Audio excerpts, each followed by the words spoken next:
निसंदेह बहुत ही पुण्य अर्जित किया। ये तो नहीं कह सकते कि कितना पुण्य अर्जित किया, किंतु ये ऐसा पुण्य है जो खत्म भी नहीं होगा। अब आप सोच सकते हो कि कितनी बड़ी धनराशि है।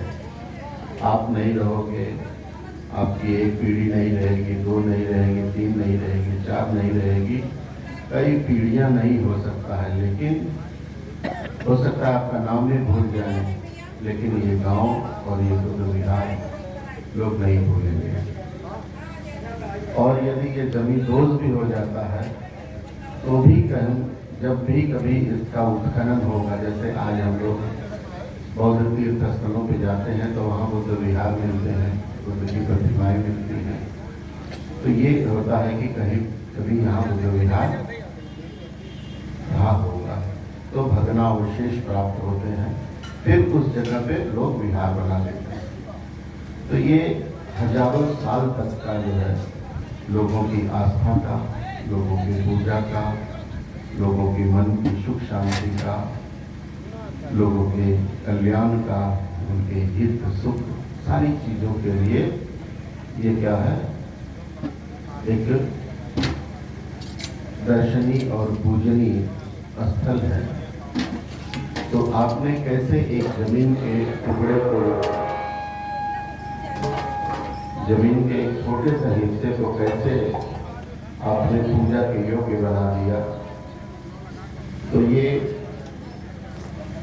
पूजा स्थल, श्रद्धा स्थल जो निर्माण किया है, इससे कितने ही लोग, कितने ही आने वाली पीढ़ियां, बच्चे बच्चियां प्रेरणा लेंगे और प्रेरणा लेकर के भगवान बुद्ध की जो शिक्षाएं हैं उसको जानने का, समझने का, आचरण में लाने का और अपने जीवन में उतारने का वो लोग काम करेंगे। तो जिन लोगों का जीवन सुधरेगा या जो भटके लोगों को मार्ग मिलेगा, या यूँ समझ लीजिए कि व्याकुल व्यक्ति को जो शांति मिलेगी, ये सारा का सारा कुशल पुण्य उनके हिस्से में जाता है जो लोग इस तरह का काम करते हैं। तो ये एक तरह से समाज की सेवा है। और ये हम नहीं कह सकते कि कौन व्यक्ति इसकी जो है यहाँ से प्रेरणा लेगा, लेकिन प्रेरणा जरूर लोग लेंगे। तो ये सारा का सारा जो है मनुष्य के पुण्य में और उसके कुशल कर्मों में इसका संचय है। तो इसीलिए जो है हम लोगों को निसंदेह ये चाहिए कि हम लोग इस पुण्य के भागी बने। हम सब लोगों का कर्तव्य है, जो भी बौद्ध हैं, हम सब का कर्तव्य है कि ऐसे काम में, ऐसे चीज़ों के लिए हम लोग पुण्य का भागी बने। कुछ जैसे कहा जाता है कि कोई शारीरिक रूप से कर सकता है, कोई मानसिक रूप से कर सकता है, कोई आर्थिक रूप से कर सकता है, तो सहयोग इसमें बना रहना चाहिए। साथ ही मेरी अपनी भी एक इच्छा है कि आप लोगों ने विहार बनाया, इसके साथ ही अगर संभव हो सके तो एक पुस्तकालय भी बनाएं। और पुस्तकालय भी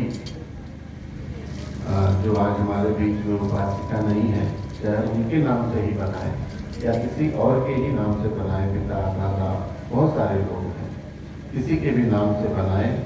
यदि पुस्तकालय बनाते हैं तो यहाँ के जो आने वाली पीढ़ियाँ हैं या जो लोग हैं वर्तमान में भी और भविष्य में भी, वो लोगों को कुछ न कुछ ज्ञान अर्जन करने का अवसर मिलेगा, है ना।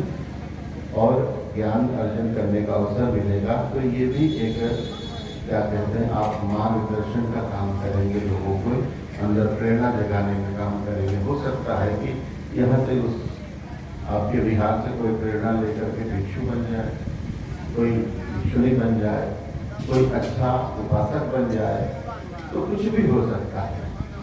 और बच्चे लाइब्रेरी में आके नियमित अध्ययन करके अपने जीवन में, निजी जीवन में भी कुछ उन्नति कर सकते हैं, शिक्षा ग्रहण करके नौकरी में जा सकते हैं, समाज सेवा में भी जा सकते हैं, तो कैसे भी कैसे तो एक ये भी हो। हाँ, दूसरा और जैसे कि आपके यहाँ और व्यवस्था अगर कर सकते हैं तो एक आध कहीं न कहीं भिक्षु निवास जैसा भी बना दें कि यदि कोई भिक्षु कभी आए तो उसको रुकने ठहरने का 2-4 दिन आपके यहाँ बिहार में रहने का मौका मिले, या फिर बिहार में भिक्षु तो होना ही चाहिए, यदि कोई मिल जाता है तो उनको स्थापित कर लीजिए, उनको रख लीजिए, या फिर कभी कभी वर्षावास के लिए भिक्षुओं को आमंत्रित किया जाता है। 3 महीने वो लोग वर्षावास करते हैं, तो उनको वर्षावास करा के नियमित उनके जो है भोजन पानी आप व्यवस्था करेंगे, और बाकी या तो वो चारिका से करना चाहे वो चारिका से करेंगे, लेकिन कम से कम जो सुबह शाम वंदना करेंगे, ध्यान सिखाएंगे, वह सीखने और जानने का आप लोगों को, आपके परिवार के लोगों को और गांव के लोगों को भी अवसर मिलेगा, तो उसमें काफ़ी लाभ होगा। एक तो कुशल कर्म करेंगे, दान करेंगे, चीज़ों का पालन करेंगे, धर्म श्रवण करेंगे और पुण्य संचय करेंगे।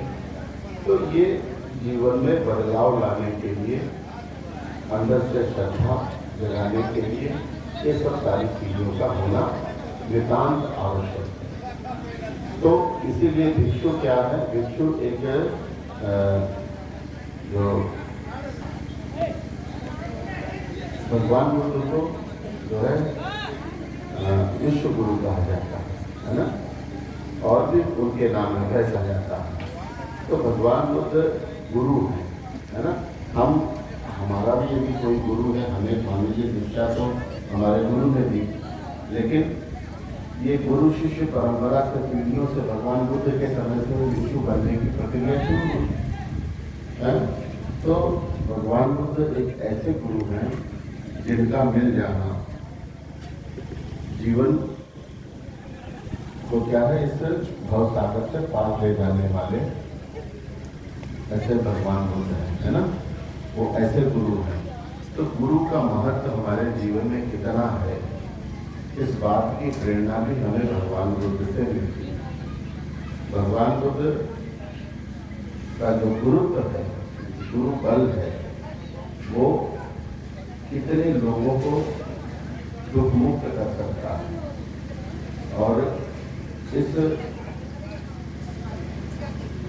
दुखमय संसार से निकाल करके उनको जो है विमुक्ति ज्ञान दर्शन तक ले जा सकता है, निर्वाण तक पहुंचा सकता है। तो सारे दुखों का अंत करने का जो बल है वो भगवान बुद्ध में है, भगवान बुद्ध की शिक्षाओं में है, और उनका आचरण और उनका उनकी शिक्षाओं को आत्मसात करके जो लोग अपना जीवन यापन करते हैं उन लोगों में है। तो यूँ तो मनुष्य का गुरु भगवान ने कहा कि सबसे पहले जो गुरु हैं किसी भी व्यक्ति के, उसके माता और पिता होते हैं, क्योंकि माता पिता ही बच्चे को जो है बोलना सिखाते हैं, उठना बैठना चलना, है ना। आपने देखा ना कि बड़े लोग, घर के लोग कैसे बच्चों का पालन पोषण करते हैं। तो सबसे पहले शिक्षक वो हैं। फिर बच्चे जब क्या कहते हैं विद्यालय में जाते, स्कूल में जाते, तो उनके टीचर होते हैं, तो टीचर उन्हें सिखाते हैं। तो वो उनके लिए क्या है, एक जीवन के लिए कुछ जीवन में हासिल करने के लिए शिक्षा प्राप्त करते हैं, चाहे वो शास्त्र सम्मत हो, चाहे वो किसी टेक्नोलॉजी से संबंधित हो, विज्ञान से संबंधित हो, लेकिन बिना गुरु के शिक्षा नहीं, ज्ञान नहीं। तो उसी तरह से आध्यात्मिक जगत में भी गुरु की आवश्यकता पड़ती है, आध्यात्म के क्षेत्र में। तो आध्यात्म का जो गुरु होता है वो क्या है, आपको इस भवसागर से पार लेके जाता है। जो ये गुरु होते हैं, ये इस संसार में आपको बोध कराते हैं, पहचान कराते हैं, कुशल अकुशल इन सब सारी चीज़ों की पहचान कराते हैं, विषयों का ज्ञान कराते हैं। लेकिन जो आध्यात्मिक गुरु हैं, वो आध्यात्मिक गुरु भी यही चीज़ करते हैं।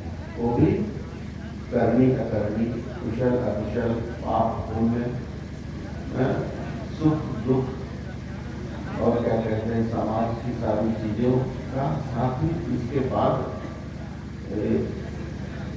इस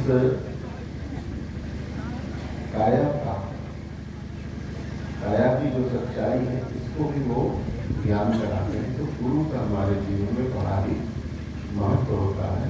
तो भगवान बुद्ध हमारे गुरु हैं, या जैसे भिक्षु लोग हैं ये भी आपके आचार्य हैं, गुरु हैं। तो इनकी सेवा करना और इनकी बताई हुई बातों का जीवन में आचरण करना, पालन करना ही हमारे लिए उत्तम मंगल होता है। अगर हम इनकी बातों का अनुसरण नहीं करते हैं तो हमारे जीवन में कोई परिवर्तन नहीं आ सकता।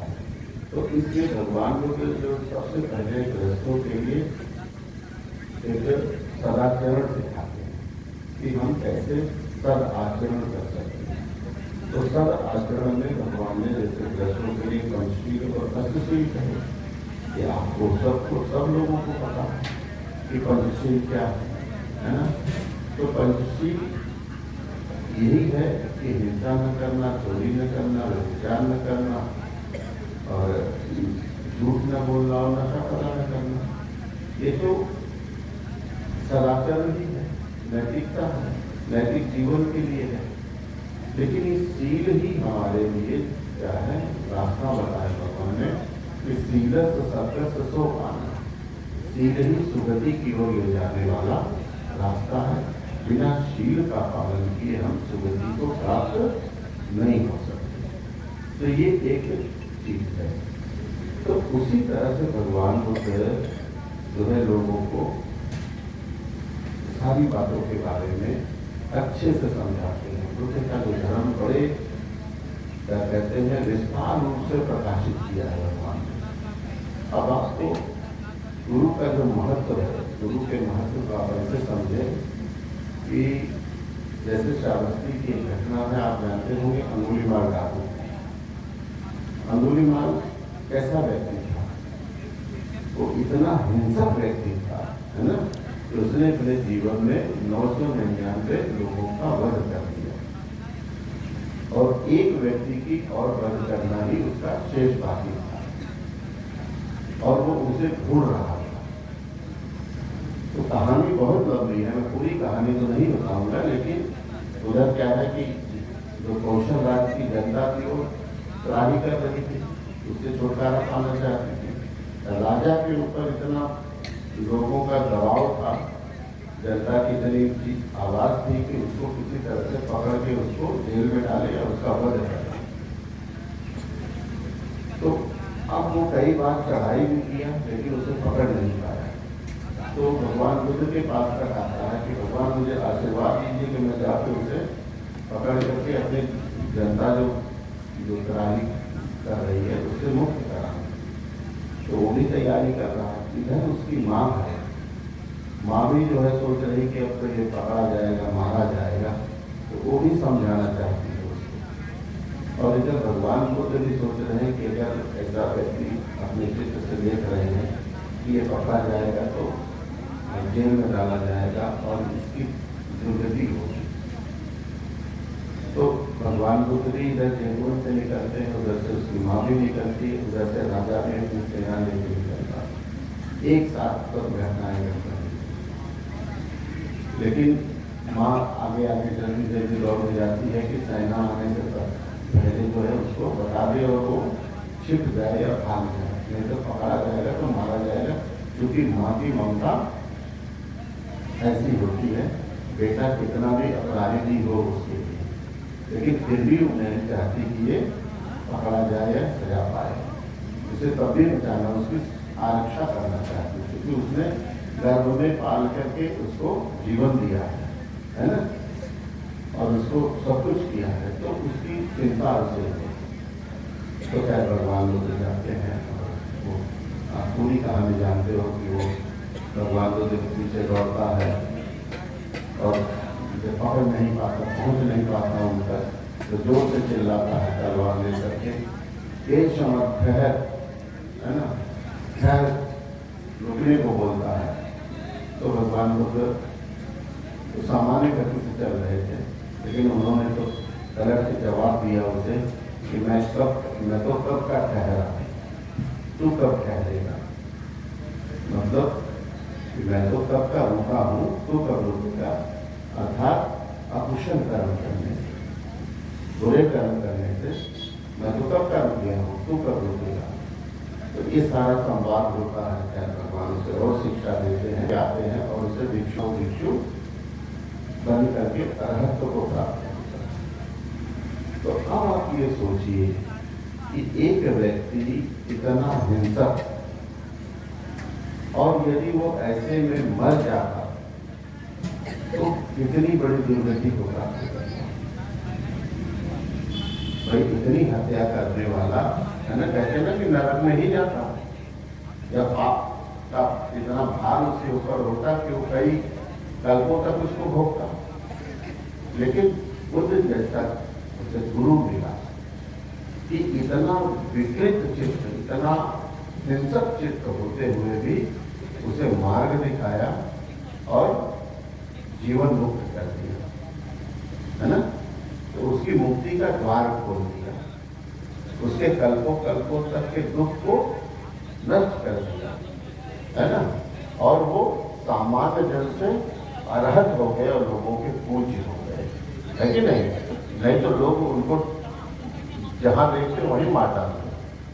तो ऐसे व्यक्ति के भी तारणहार हो गए ना बुद्ध।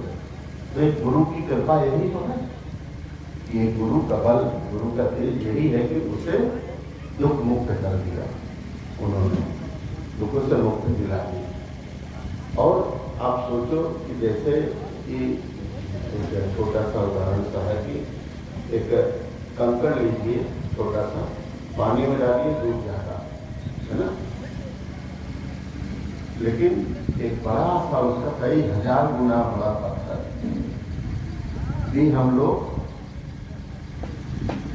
नदी के उस पार से इस पार लेके चले आते हैं। तो कैसे लेके आते हैं, एक नाव पे रख करके उसी पत्थर को हम अगर इधर से ले जाना चाहें उधर तो पहुंच जाता है ना। लेकिन एक छोटा सा कंकड़ भी पानी में डूब जाता है और उसमें अगर नाव न होती तो पत्थर कभी इस पार से उस पार जाता। तो गुरु जो है एक नाव का भी काम करता है, मतलब तारने का काम, पहुंचाने का काम, मुक्ति दिलाने का भी काम करता है। तो गुरु का एक महत्व है ना। तो गुरु के बिना कुछ नहीं हो सकता। ऐसे ही आप जानते होंगे सारिपुत्र का नाम आप लोगों ने सुना होगा, सारिपुत्र, है ना। सारिपुत्र नालंदा के रहने वाले थे, भगवान बुद्ध के बड़े शिष्य थे और भगवान बुद्ध का एक तरह से दाहिना अंग कहे जाते थे, क्योंकि ज्ञान में, प्रज्ञा में बुद्ध के बाद उनकी ही प्रज्ञा सबसे प्रखर थी, तेज थी, प्रज्ञावानों में अग्र थे। तो सारिपुत्र बचपन से ही सन्यासी थे, है ना। सारिपुत्र बचपन से ही सन्यासी थे। उनका सन्यासी का नाम, उनके घर का नाम जो था उपतिष्ठ था। और वो सन्यासी होकर के नालंदा में ही एक संजय वेलिकुट थे, वो सन्यासी थे, वो गणाचार्य थे, उनका उस क्षेत्र में बड़ा नाम था। तो वो उस गण के आचार्य थे। तो उनकी ही शरण में रह करके वो लोग धर्म साधना सीख रहे थे। तो उनके ही एक मित्र थे मोगलैन। तो सारिपुत्र और मोगलैन की दोनों की बड़ी अच्छी जोड़ी थी। तो अब इन्होंने एक दिन क्या किया, ये ज्ञान की तलाश में तो थे ही, लेकिन गुरु जितना जानते थे उतना सिखाए थे। तो ये लोग ज्ञान के पिपासु थे, ज्ञान की भूख इनमें थी, ज्ञान ढूंढ रहे थे, युवा थे, तरुण थे, लेकिन इन्हें उससे आगे का मार्ग नहीं मिल रहा था। आगे का मार्ग नहीं मिल रहा था। तो इन दोनों मित्रों ने आपस में तय किया कि यदि आपको कोई सज्जन पुरुष मिल जाए या कोई ऐसा ज्ञानी मिल जाए तो आप मुझे बताना, और यदि हमको मिलेगा तो मैं आपको बताऊंगा। तो इस बात में दोनों की एक मत थी, एक राय था। तो एक दिन सारिपुत्र राजगीर में गए हुए थे, तो उन्हें एक भिक्षु भिक्षाटन के लिए निकल के जाते हुए दिखाई दिए।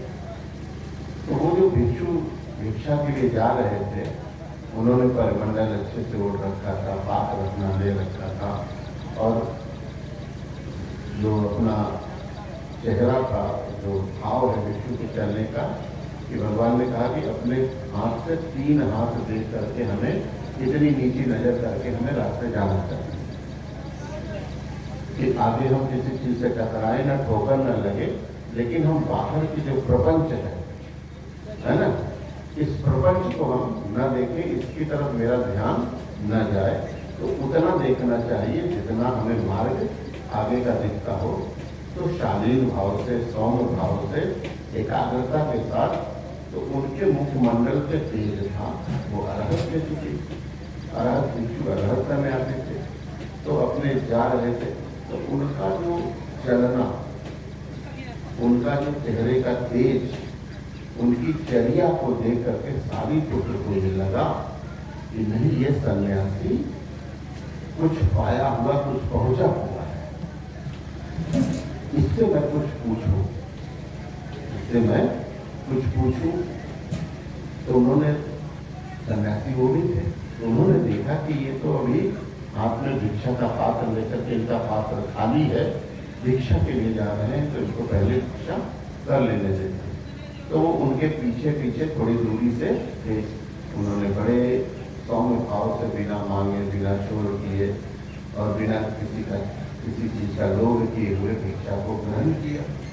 भिक्षा को ग्रहण करके उसी भाव से, प्रसन्न मुख से आकर के एक पेड़ के नीचे बैठ कर उन्होंने भिक्षा ग्रहण की, और उसके बाद वहीं थोड़ी देर के लिए वो बैठ गए।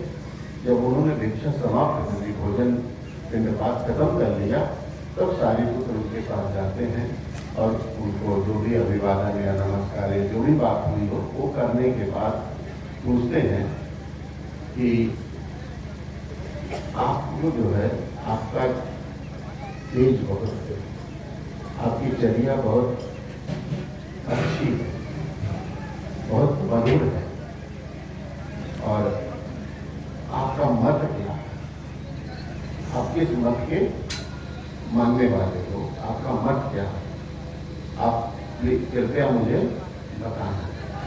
तो उन्होंने अपनी बात में यही कहा कि मैं तो बहुत कुछ ज़्यादा नहीं जानता हूँ, किंतु मेरे जो गुरु हैं भगवान बुद्ध, शाक्य पुत्र है ना, आप उनसे ज़्यादा हो, लेकिन नहीं, मुझे तो आपका देख करके आपसे कुछ जानने का मुझे लगता है कि नहीं, आप भी पहुँचे होंगे। तो उनसे वो प्रश्न करते हैं, तो वो उनको बड़ा ही छोटा सा गाथा में बताते हैं कि मैंने बस यही सीखा है जो मैं जानता हूँ, आपको अभी यही बता सकता हूँ। उन्होंने कहा कि ये धम्मा हेतु भगवा अखा तारो है ना, कि ये जो धर्म है, ये जो संसार है, ये हेतु और प्रत्यय से निर्मित है। हमें कार्य कारणवाद पे सारा कुछ निर्भर है, बिना कार्य के कोई कारण है ही नहीं। हर कार्य के पीछे कोई कारण है और कारण के पीछे कोई कार्य है। तो और दूसरा,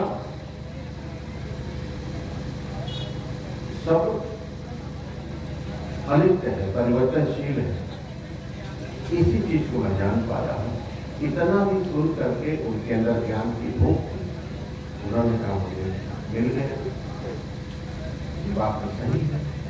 तो फिर उन्होंने जाकर के मोगलायन को बताया, मोगलायन के साथ मिलकर के जाते हैं भगवान बुद्ध के पास। फिर भगवान बुद्ध के पास जाने के बाद जैसे ही संपर्क में आते हैं तो भगवान का धर्म बड़ी जल्दी सीख लेते हैं। भगवान ध्यान सिखाते हैं उन्हें, और वो जल्दी ही दोनों के दोनों अरहत हो जाते हैं। तो हुआ क्या कि श्रावस्ती की घटना है कि जब सारीपुत्र अरहत हो गए, उनका बहुत ख्याति फैल गई संसार में। उसके बाद भी जब वो शाम को सोने से पहले ध्यान से उठते थे तो अपने चित्त से आवर्जन करते थे, देखते थे, लोक में देखते थे और कुछ विचार करके उस दिशा को प्रणाम करते थे और फिर वो सो जाते थे। तो ये बात दूसरे भिक्षुओं ने देखी, सुनी, तो उनके मन में ये विचार आया, वो ज्ञानी उतने नहीं थे, उनके मन में आया कि ये पहले ब्राह्मण थे, है ना, और आज भी इनके अंदर का जो ब्राह्मणत्व है वो गया नहीं है। आज भी ये दिशा को नमस्कार करते हैं, है ना, ये दिशा को नमस्कार करते हैं और तब सोते हैं। तो यह बात जाकर के उन्होंने भगवान बुद्ध से कही कि भगवान, अब सारी को तो जो है भले ही अरहत हो, बहुत ज्ञानी हो, बहुत कुछ हो, लेकिन उनका कर्मकांड छूटा नहीं है, वो आज भी सोने से पहले दिशा को नमस्कार करते।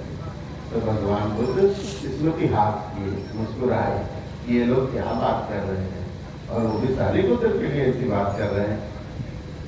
तो क्या, अच्छा बुलाओ। तो बुलाए जाते हैं सारी पुत्र, आए सारी पुत्र से पूछते हैं लोग कि क्यों आप दिशा को नमस्कार करके सोते हो। तो क्योंकि भगवान बुद्ध है, वो तो अपने चित्त से उनका चित्त जान रहे हैं, लेकिन इन लोगों को शांत करने के लिए कहते क्यों भाई आपने ऐसा किया। बोले हाँ भगवान। तो क्यों करते हो ऐसा, क्यों करते हो ऐसा। तो उन्होंने कहा भगवान, मैं अपने गुरु का आदर करता हूँ, सम्मान करता हूँ। बोले कैसे। बोले भगवान, आपको मिलने से पहले मैं अष्टजीत से मिला था, जो बनते थे अष्टजीत, जो 5 भिक्षु नहीं थे सारनाथ में, वक्त भक्ति कौन नहीं है ना, महानाम और अष्टजीत। तो अष्टजीत सबसे छोटे थे, तो अष्टजीत बनते थे, राजगीर में उनकी भेंट हुई थी। उन्होंने पहला गुरु उनको माना, क्योंकि बुद्ध तक पहुंचाने वाले वो थे, तो उनको अपना गुरु मान लिया।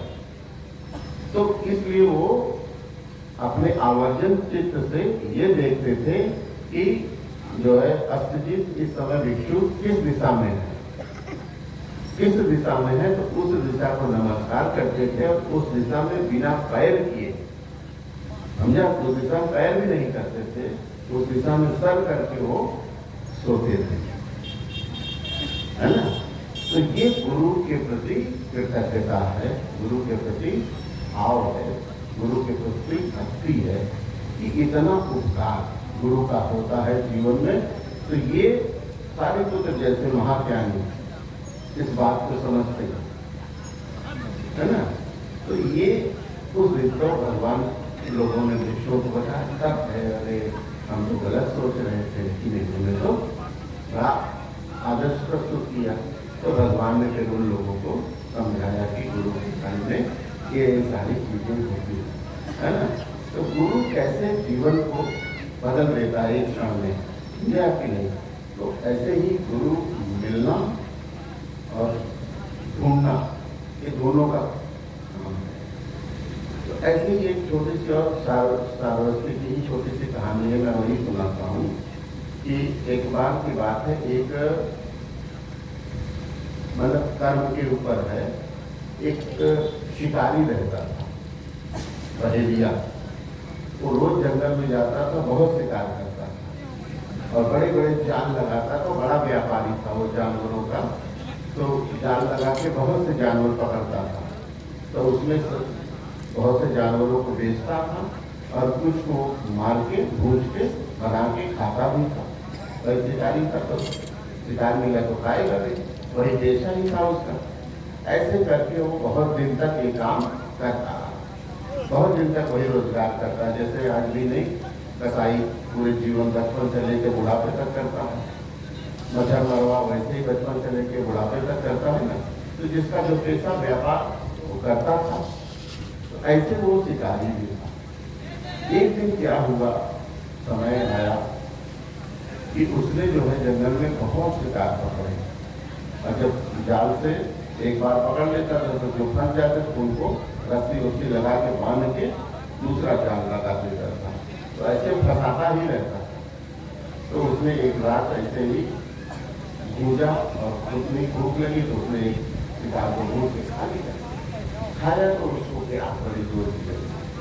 अब प्यास लगी लेकिन उसे पानी न मिले। पानी के लिए पानी न मिले तो पानी के लिए व्याकुल हो गया, बहुत तड़पने लगा और बड़ा परेशान हुआ। तो जंगल में अंदर गया कि यहाँ पानी में तालाब होगा, तो जहाँ भी जाए उसे बिना पानी की तालाब मिले, सब सूखा मिले। ऐसे ही हो और उसकी बेचैनी बढ़ती गई। जैसे पानी की तड़प होती है ना, प्यास जब लगी हो तो बहुत तड़प होती है। ऐसे फिर और अंदर जंगल में घुसता चला गया और अंदर में घुसा। तो जंगल में जब गया उसे कहीं पानी नहीं दिखाई दिया। तो एक बुद्ध विहार दिखाई दिया, उसमें कुछ घंटे लोग रहते थे, वो दिखाई दिया। तो उस बुद्ध विहार में क्या था कि हम लोगों के पुराने समय के बुद्ध विहारों में घड़े में पानी भर के रखा जाता था, भीतर भी और बाहर भी। आज भी लोग प्याऊ लगाते हैं ना, तो समाज सेवा के लिए बाहर भी रखते थे और भीतर भी रखते थे। तो घंटे लोग खुद पानी भरते थे। तो ऐसे करके आज भी जब हम लोगों का संगकर्म होता है तो उसमें भी हम लोग घड़े और दीपक दो चीजें जरूर रखते हैं बाहर। तो बिहार में पहुंचा, बोला अब यहाँ तो पानी मिल जाएगा। गया, देखा उसने जो बाहर के घड़े थे, खोला तो उसमें पानी नहीं। दूसरा घड़ा खोला, उसमें पानी नहीं। तो और एक बड़ा घड़ा था, वहां गया, वहां ढूंढा, उसमें भी पानी नहीं। आश्चर्य की बात, वो जोर से चिल्लाया कि ये भिक्षु कैसे हैं जिन्होंने पानी तक नहीं रखा। तो इतने में जो है वो बड़े भंते अंदर थे, वो बाहर निकल के आते हैं। उन्होंने कहा छोटे भंते लोग जो है आज लगता है पानी डालना है, पानी भरना भूल गए। तो शायद कोई नहीं, मैं देखता हूँ। उन्होंने जाके देखा तो घड़े का ढक्कन हटाया, उसमें पानी था। दूसरा ढक्कन हटाया, उसमें भी पानी था। तो उनको पानी मिल रहा है, लेकिन वो जो प्यास से बहेलिया जो है देख रहा है, उसको पानी नहीं दिख रहा। तो ये एक आश्चर्य की बात है, क्योंकि वो इतना अकुशल कर्म अपने जीवन में किया कि अब उसकी जो योनि बदलने वाली है, मतलब वो मनुष्य योनि से क्या कहते हैं वो प्रेत योनि ले जाने वाला है, ऐसी दुर्गति में जाने वाला है। मतलब है तो भी मनुष्य के शरीर में, लेकिन उसका जो स्वभाव है, उसकी सोच है, उसकी दृष्टि है, वो बदल रही है। तो उसे वो चीज नहीं दिख रही है। तो बंदे कहते हैं यहाँ तो पानी है, तुझे पानी नहीं दिख रहा? कह रहे मुझे पानी नहीं दिख रहा। अच्छा, तो अपने चित्र से बनते देखते हैं इसे पानी आखिर क्यों नहीं दिख रहा, ये क्यों प्यास से ये मर रहा है, क्यों पानी से नहीं दिख रहा। तो देखते हैं कि इसने इतना अकुशल कर्म किया है, निरीह पशुओं की हत्याएं की है, उन्हें मार के बांध के रखा है कई कई दिन तक। भाई किसी को मारने के लिए अगर बांध दीजिए, आपको पता हो कि पेड़ में बांध दिया जाए और आपको वध करेंगे हम, तो आप जब से पकड़े गए हो तब से मरने तक तो दुख करेंगे, चिंता करेंगे, भयभीत रहेंगे, है कि नहीं? स्थिति कैसी होगी? अभी तो हम लोग कभी उस अनुभव से नहीं गुजरे हैं, लेकिन यदि वो स्थिति आ जाए तो कैसी होगी? तो जिस पीड़ा, जिस परेशानी, जिस कष्ट से वो जीव गुजरे थे, तो सारे लोगों का जो है उसके ऊपर प्रभाव था। तो भक्ति देखते हैं कि अरे ये तो बड़ी दुर्गति को जाने वाला है। तो उसको कहते हैं ठीक है, तुम्हारी प्यास इससे नहीं बुझने वाली, तुम एक काम करो, तुमने जंगल में जो जाल डाल रखा है? बोले हाँ। कुछ पशु पकड़ के रखे हैं? बोले हाँ। कह रहे जाओ पहले सबको मुक्त कर, जाओ पहले सबको मुक्त कर दो। तो जाता है, उनको मुक्त करता है। जब उनको मुक्त करता है पशुओं को, पक्षियों को, तो उसकी प्यास कम हो जाती है। उसकी प्यास जो तीव्रता थी, जो मरण को हो रहा था, वो कम होती है ना? तो फिर आता है, कहता अब मेरी प्यास थोड़ी कम हुई है ना, मुझे घुटन हो रही से वो सारी चीजें होती वो कम हुई हैं। कहते आप तो उसे जो है वो उपदेश करते हैं, कुछ बताते हैं, तो उसे समझ में आता है कि ये दुर्गति का मतलब द्वार है, हिंसा, या यूँ कह लीजिए कि ये जो कर्म का इतना भार है कि इसको हम बड़ी बुरी अवस्था में जाएंगे, पाप में चले जाएंगे, नरक में चले जाएंगे, अर्थात जीवन के दुख में फंस जाएंगे। तो दुख मुक्ति के लिए इस काम को छोड़ना पड़ेगा। तो कहता है कैसे मैं अब इस दुख से पार हो सकता हूँ, मैं तो एकदम मरने ही वाला था, तो आप मुझे अपनी शरण में ले लीजिए, मुझे मार्ग आगे का दिखाइए। तो उसे बढ़ते अपनी शरण में लेके उसे शिष्य बना देते हैं। तो शिष्य बना के उन्होंने पहला काम, जब चीवर ने उसको चीवर दे दिया, तो पहला काम उन्होंने क्या सौंपा कि तुम आज से सारे मंदिर के घड़े भरोगे। देखिए काम में उसे क्या दिया कि घड़े भरोगे। तो घड़े भरने का मतलब क्या था, पानी का, मंदिर की सेवा करने में। तो उसका उद्देश्य ये था कि ये यहाँ रहेगा तो पहले तो पानी भरेगा, तो उस पानी से जितनी प्यास बुझेगी लोगों की, ये इसका पुण्य बढ़ेगा। क्योंकि उस विहार में भिक्षु रहते हैं, अरहत रहते हैं, शीलवान रहते हैं, त्यागी रहते हैं, सदाचारी रहते हैं, संयमी रहते हैं। तो उनकी सेवा करने से इसका पुण्य बढ़ेगा। फिर ये उनकी संगति में रह के धर्मोपदेश सीखेगा, धर्म का पालन करेगा, शील सदाचार संयम का जीवन जिएगा। तो इसका जो है चित्त अकुशल कर्मों से भरा है, पाप से भरा है, विकारों से भरा है, ये घटेगा, कम होगा। तो वो सेवा करके अच्छे से रहने लगा। तो एक दिन फिर क्या करते हैं कि इसे वो काफी समय बीता, एक दिन वो आचार्य इसको उस मुक्ति से निकालना चाहते थे कि अब इसको निकाल देते हैं। तो उससे कहा, उस बंदे से, छोटे बंदे से कहा कि तुम एक काम करो, रोज वो लकड़ी भी इकट्ठा करता था, पानी भी भरता था, मतलब मंदिर की सब सेवा करता था। एक दिन उससे कहा कि तुम गीली लकड़ियों का एक ढेर इकट्ठा करो, हरी लकड़ी का, गुड़ गीली जो हो। तो दिन भर मेहनत किया गुरु की सेवा, क्योंकि उसे गुरु का की वजह से उसे मुक्ति मिल रही थी, उसके कष्ट कम हुए थे, सीख रहा था, अच्छी बातें धारण हो रही थी उसे। तो गुरु की आज्ञा मान के उसने बहुत सारी हरी हरी लकड़ियां का ढेर बनाया। जैसे अभी होलिका में लोग बना रहे हैं ना, गीली सूखी कैसी हर तरह की लकड़ी डाल रहे हैं, ऐसे उसने भी एक ढेर। तो वो फिर जब शाम तक उसने बना दिया, ढेर इकट्ठा कर लिया। तो कहते हैं भगवान बुद्ध उनके पास जाके, गुरु जी ये हरी लकड़ी कैसे जलेगी, हरी लकड़ी कैसे जलेगी, जल जाए। उन्होंने उसके सामने ध्यान किया और ध्यान करके एक कहते कि उसको, मतलब आप लोग अन्यत्र मत समझिएगा उसे, कहानी है, कहानी में कभी कभी कुछ चीजें ऐसी आती हैं। तो कहते हैं कि उन्होंने एक जरा सी, एक चुटकी से भी कम नरक की अग्नि, समझा कि नहीं, है ना, कि वो तो ऐसी अग्नि को लिया और उसमें डाल दिया, और इतने से ही वो लकड़ी पूरी की पूरी जल गई। तो उसे एक उन्होंने उनको दिखाना था कि इतनी तेज होती है ये अग्नि, है ना, ये जो भय है या ये दुख है, ये बड़ा ही भय, मतलब कठोर ऐसा होता है कि ये जला देता है, सबको नष्ट कर देता है। तो वो लकड़ी, गीली लकड़ी तुरंत भस्म हो गई। तो इसी तरह से मनुष्य के साथ भी है कि जो है भस्म हो जाता है ना। तो ये विकार जब तक हमारे अंदर रहते हैं, दुर्गुण हमारे अंदर जब तक रहते हैं, इन दुर्गुणों के कारण, इन अकुशल कर्मों के कारण हमें भी दुख भोगने पड़ते है ना। और भय का जीवन जीना पड़ता है।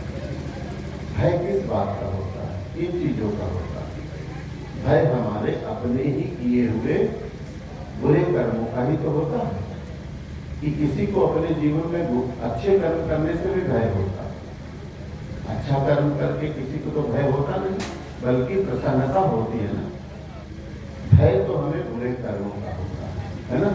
और उसी तरह से हमारा सब कुछ एक क्षण में नष्ट हो जाता है ना। मान सम्मान पद प्रतिष्ठा यश, है ना, एक मिनट में एक बुरे आचरण से, एक बुरी बात से भस्म हो जाता है ना, है ना।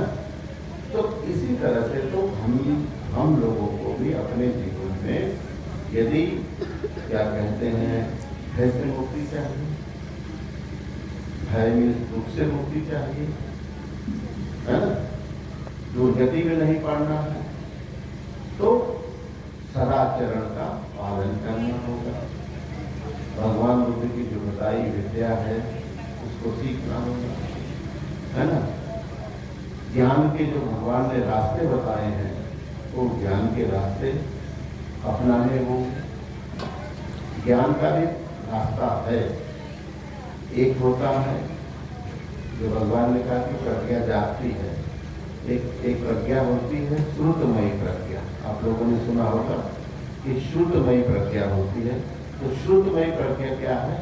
जो आप धर्मदेशना प्रवचन जो कुछ भी सुनते हैं, सुनने से जो कुछ बोध होता है, ज्ञान होता है, और उसको अपने जीवन में हम जब धारण करते हैं, उतारते हैं, तो वो श्रुतमयी प्रज्ञा जागती है ना।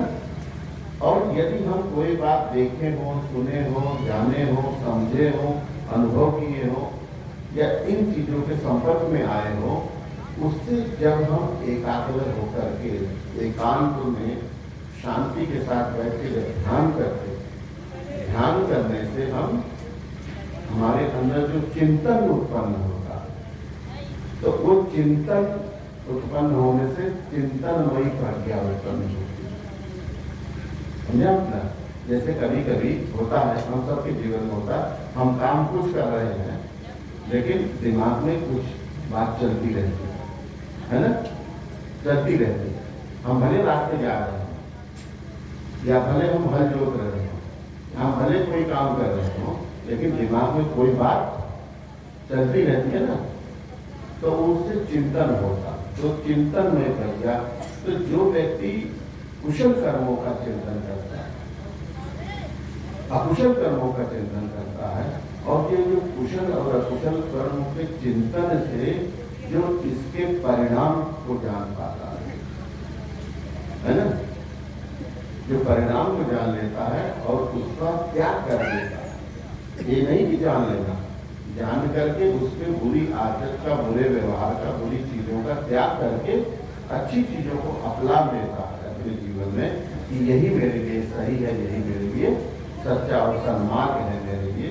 तो उसको जो धारण करता है तो चिंतन में प्रज्ञा उसके अंदर उत्पन्न हो जाती है ना। और कुछ चीजें ऐसी हैं जिनकी हम ध्यान अवस्था में जाके, जब एकाग्रता में जब जाते हैं, गहराई में जाते हैं, तो हमें अंदर जो कुछ धर्म भावित होते हैं, तो वो जो भावित धर्म है वो भावना में करते हैं, है ना। तो भावना से, जो अनुभव से, अनुभूति से, ज्ञान से अर्जित की हुई जो प्रज्ञा है वो भावनामयी प्रज्ञा है। तो भगवान बुद्ध ने जो हम लोगों को बताया, सिखाया, समझाया, जो शिक्षा दी, तो सारी की सारी शिक्षा किसी शास्त्र में नहीं थी, वो उनके अपने अनुभव और अनुभूति जनक ज्ञान जो था उनका, अनुभव और अनुभूति जनक ही ज्ञान भगवान बुद्ध ने कहा, है ना। तो इसलिए बुद्ध का अंकुर, बुद्ध बनने का अंकुर हमारे अंदर भी है, लेकिन हम इतने शीलवान नहीं हैं, इतनी हमारी पारमिताएं नहीं हैं, है ना, न इतनी हमने साधना की साधना की है ना, जिससे हम वहां तक पहुंच जाए। किंतु पहुंचा जा सकता है, सबके लिए सुलभ है, ये भगवान बुद्ध ने कहा। समझ रहे हैं ना मेरी बात, है ना, कि हम पहुंच सकते हैं। तो पहुंचने के लिए रास्ते हैं और उसका हमें अपने जीवन में आचरण करना है, पालन करना है और वो सारी चीजें हैं। तो भगवान का जो धर्म है वो बहुत विस्तार से कहा हुआ, कोई भी चीज ढकी नहीं है, सारी चीज ओपन है ना। भगवान ने कुशल धर्म बताए तो अकुशल धर्म भी बताए। आप अपने जीवन में पढ़िएगा महामंगल सूत्र, उसमें 38 प्रकार के मंगल बताए हैं, पढ़े हैं ना बहुत लोगों ने, तो 38 प्रकार के मंगल हैं। तो वही पराभव सूत्र बताया है कि कैसे हमारा पतन होता। तो ये उत्थान पतन, कुशल अकुशल, ये सारा भेद जब तक हम नहीं जानते तब तक हम सही और गलत का निर्णय नहीं जीवन में लेते, तब तक हम वास्तव में हमारे अंदर परिवर्तन नहीं होने वाला, कोई ज्ञान नहीं होने वाला, कोई बोध होने वाला नहीं है। तो इसलिए हमें धर्म को धारण करना पड़ेगा, है ना। धारण करे तो धर्म है ना, आपने सुना। तो धर्म को धारण करना है, तो इसके लिए एक जीवन में एक गुरु की आवश्यकता होती है। गुरु तो आज बहुत, लेकिन कैसे होते, कहाँ ले जाते, गिर हैं आप ना। तो भगवान ने एक गुरु के बारे में और बताया कि एक गुरु ऐसा होता है जो अपने समाज को गड्ढे में ढकेल देता है, अपने लोगों को, और एक गुरु ऐसा होता है जो समाज को उभार देता है, मैंने उनको मुक्ति की ओर लेके चला जाता है। बुद्ध जैसा व्यक्ति जो उसकी परिषद में थे, है ना, वो लोग अरहत हुए, श्रोतापन्न हुए, सकंदागामी, अनागामी हुए ना, तो वो मुक्ति की ओर लेके जाते हैं, दूसरे क्या है डुबा देते हैं। तो भगवान बुद्ध ने उन गुरुओं की उपमा दी चरवाहे से। आप सोचिए कि गुरु की उपमा चरवाहे से भगवान दे रहे, इतनी बड़ी बात है कि चरवाहा से उसका उदाहरण दिया भगवान ने। चरवाहे का एक अनाड़ी चरवाहा होता है ना, और एक ज्ञानी चरवाहा होता है। कैसे होता है कि आपने पशुओं के झुंड में देखा है कि जो सबसे बड़ा मजबूत और अनुभवी जो पशु के झुंड में पहला जानवर होता है वो आगे चलता है, उसके पीछे दूसरे दूसरे पशु चलते हैं, है ना। तो होता क्या है, जो चरवाहा चराने लेके जाता है तो वो पशु अपने आप चलते हैं, वो पीछे से डंडा मारता रहता, हाँकता रहता है, चिल्लाता रहता है, ऐसे खेत के दौड़ा के लेके जाता है पशुओं को। तो एक बार की बात है कि नदी थी, नदी में मौसम बिगड़ा और पानी तेज से मूसलाधार बारिश हुई, नदी में पानी एक पैर बढ़ गया। तो जो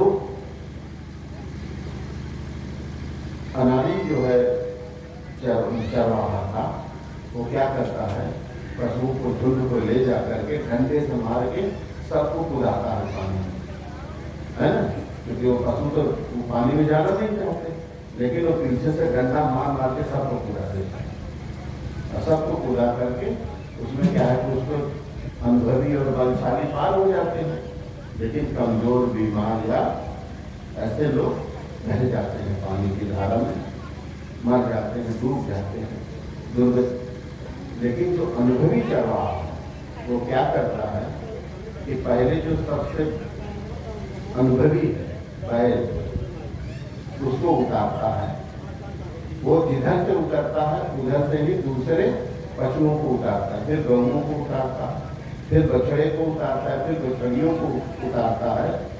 और यदि कोई जल्दी का जन्मा बछड़ा या बछिया हो तो उसे वो चरवाहा अपने कंधे पे लाद करके नदी पार कराए, है ना।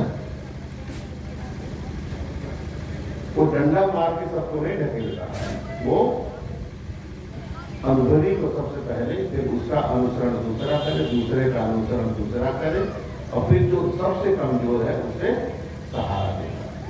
तो ये ऐसे पार ले जाता है। तो ऐसे ही गुरु है, गुरु जो है लोगों को बहुत अच्छे से सिखाते हैं, समझाते हैं, बताते हैं और पार ले जाते हैं, है ना। भाई सबकी क्षमता एक जैसी तो नहीं है, या हम सबको एक जैसा सिखा नहीं सकते, या सबको एक जैसा समझ नहीं सकते। तो सबकी क्षमता देख करके भगवान बुद्ध लोगों को, भिक्षुओं को, शिल्पियों को कर्मस्थान बताते थे, साधना की विधियां बताते थे। आज आप लोग शिविरों में जाते हैं, एक विधि आपको सिखाई जाती है आनापानसति, है ना। उसके बाद 3 दिन के बाद, तीसरे दिन के बाद जो है आपको विपස්සना दे दी जाती है। अब उस विपස්සना में भी क्या दे दिया जाता है, संवेदना देती है। अब हम लोग संवेदनाओं के ही उलझे रह जाते हैं। अरे यहाँ संवेदना अनुभव हो रही, यहाँ तो हो नहीं रही है, यहाँ तो बड़ा दर्द हो रहा है, यहाँ नहीं हो रहा, इसी में हम खाली रहते हैं, है ना। तो इसलिए हमारा जो है, जो आज के समय में लोग क्यों पार नहीं जा रहे, लेकिन भगवान बुद्ध आप विशुद्धि मग्न पढ़िए। विशुद्धि मग्न में 40 प्रकार के कर्मस्थान हैं, भगवान ने विधियां बताई 40 प्रकार के, है ना। पढ़े लिखे को भी, अनपढ़ को, इतना जब आप त्रिपिटक पढ़ोगे तो आप पढ़े, पता चलेगा आपको कि श्रावस्ती में एक इतने भिक्षु रहते थे, 10,000 भिक्षु रहते थे। तो उसी में एक चूल्य भिक्षु थे, चूल्य, छोटे भिक्षु। चूल्य का मतलब छोटा होता, समझा कि नहीं, महा का मतलब बड़ा होता। तो चूल्य छोटे भिक्षु थे, हालांकि वो बूढ़े हो गए थे, लेकिन बेचारे अनपढ़ थे, अज्ञानी थे, नहीं जानते थे। तो हुआ क्या कि भोजन दान की बात आई, तो आनंद बनते सबके भोजन की व्यवस्था करते थे। तो ये था कि यहाँ 4 जाएंगे, वहाँ 10 जाएंगे, वहाँ 5 जाएंगे, वहाँ 50 जाएंगे, आप भगवान के साथ इतने जाएंगे। तो उनको हर बार मतलब किसी के यहाँ भेजे नहीं जाता, है ना। अकेले तो कतई नहीं जाते थे। तो उनको नहीं भेजा गया, उस दिन भी नहीं भेजा गया। भगवान को उस दिन गेटों में नहीं थे। तो भगवान लोग परीक्षा के लिए निकल रहे थे, तब तक वो भिक्षु उनको दिखाई दे गए। उनसे पूछते हैं, क्यों भाई आप कहीं नहीं भेजने के लिए गए? बोले भगवान भेजे तो कहीं भेजता ही नहीं कोई, है। और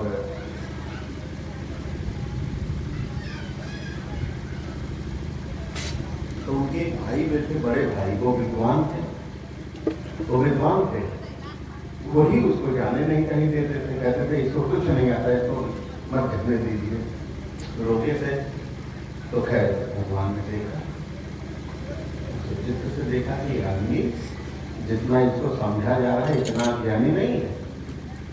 तो उसे कहते हैं ये कपड़ा लो और ये पत्थर की शिला है, इसी पे तुम इसको रगड़ो।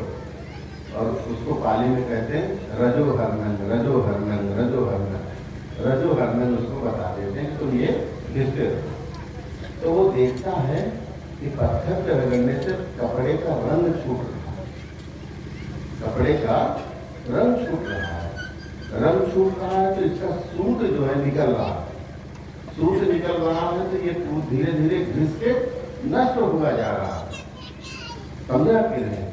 तो ऐसे ही ये शरीर है, ये संसार है। पहले हम जन्मे थे तो ऐसे नहीं, अब हम ऐसे हैं। तो ये क्या हो रहा है, परिवर्तित हो रहा है ना। तो ये नश्वरता उसको उसमें दिखी, उसने देखा, उसमें जब रगड़ते रगड़ते रगड़ते रगड़ते ना वो खत्म हो गया।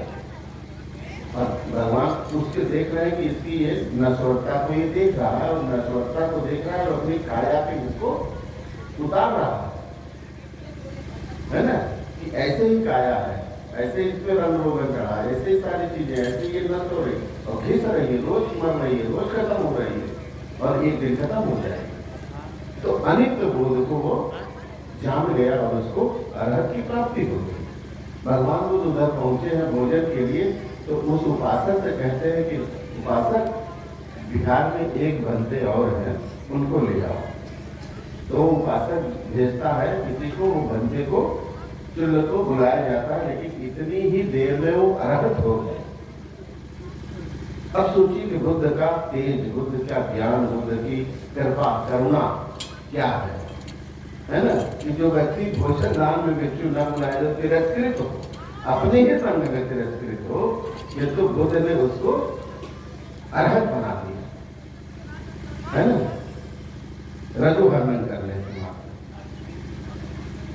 तो ये एक गुरु का वो है कि अपने शिष्य को वो कैसे कहां से कहां पहुंचा सकता है ना। तो ये साधना की विधि थी। आज हम उसको कह देते कि तुम आनापान करो, सांस पे ध्यान दो, तो सांस जिंदगी में सांस पे ध्यान देता कभी नहीं हो पाता। ऐसे एक सोनार बना था, बड़े सोने का अच्छा कारोबारी था, वो भिक्षु बन गया, लेकिन अब उसका चित्त फंसा था क्या नाम से रूप में, मतलब अच्छी चीजों में। तो अब वो साधना करने बैठे, लेकिन साधना ही न कर पाए, उसका ध्यान ही न लगे। तो देखा भगवान ने कि चित्त में मामला क्या है, इसका क्यों नहीं कर पा रहा है, क्यों नहीं हो पा रहा है। तो बोले अच्छा। तो उसको एक दिन भगवान ने एक गुलाब का फूल दिया और कहा तुम इसको देखो, ध्यान आंख मत बंद करो, इसको देखते रहो, इसकी गति को समझो। अब वो ध्यान में कह रहा मैं आंख बंद करके ध्यान ही नहीं कर पाता हूं, तो कहे तुम आंख खोल के ध्यान करो। अब उस गुलाब को सामने रख कर तो देख रहा है, सुबह हो गई, शाम हो गई, रात बीत गई, अगला दिन हो गया, और वो गुलाब की नश्वरता। तो धीरे धीरे पहले कितना सुंदर था, फिर वो मुरझाने लगा दोपहर तक, शाम होते होते एकदम से वो काला पड़ने लगा, है ना। अगले दिन तक देखता है तो वो एकदम सूख गया, है ना, एकदम सूख गया। तो ये नश्वरता, हम इस नश्वरता को समझ नहीं पाते अपने जीवन में, समझे आपके नहीं। और ये जानते हैं कि नाशवान है, अरे नाशवान तो है, लेकिन ये बोध हमें नहीं है ना। आंख से तो देख रहे हैं कि पेड़ में नई कोपल आई और ये कोपल जो है आज पुराना पत्ता होकर झड़ रही है मेरे सामने, है ना। देख तो हम रोज रहे हैं, रोज सूखी पाती बटोर के फूंक रहे हैं, लेकिन ये सूखी पाती पहले कितनी हरी थी ये भी तो देखिए, है ना। अभी आम में बौर लग रहा है? बौर से शुरू हो रहा है, सरसों के दाने के जैसा है, सरसों के दाने से धीरे धीरे वो मटर के दाने जैसा होगा, मटर के दाने से धीरे धीरे वो टिकोरा दिखाई देने लगेगा, फिर दिखाई देगा तो वो जो है और बड़ा होगा, तो हमारे चटनी अचार के लिए होगा, दाल में डालने के लिए, खटाई अमचूर बनाने के लिए होगा, और अंत में पक की खाने लायक होगा, पाल डालने लायक होगा। लेकिन इसके बाद भी पेड़ में कुछ फल बचे रहेंगे, है ना, और वो बचे रहेंगे, जो बचे रहेंगे वो भी पक के एक दिन टपक जाएंगे। ये 4 ही महीने में तो हो जाएगा, 3 महीने में सब खेला, है ना। तो ये 3 महीने का खेला है, लेकिन हमें नहीं समझ में आता, हम रोज देखते हैं, हर साल देखते हैं। तो ऐसे ही मनुष्य का है बच्चा, है ना, पेट में आता है, जिस दिन से आता है उसी दिन से मृत्यु पीछा करती है। जैसे बहुत जो है खराब होता है, 1 महीने का भी होके होता है, 2 महीने, 4 महीने, 6 महीने पैदा हो करके, है ना, या फिर साल, 2 साल, 3 साल, 10 साल, 50 साल, 100 साल, कितनी आयु है भाई, है ना। तो इस तरह से ये जीवन की अनित्यता, जीवन की परिवर्तनशीलता, जीवन की नश्वरता, इन सब का जब हमें बोध होगा तो ही सही मामले में हमें धर्म क्या है ना, भगवान बुद्ध की शिक्षाएं क्या है, ये समझ में आएंगी, तभी हम कहीं जाकर के अपने अकुशल कर्मों को रोक पाएंगे, वरना पढ़ते रहेंगे और अकुशल कर्म करते रहेंगे।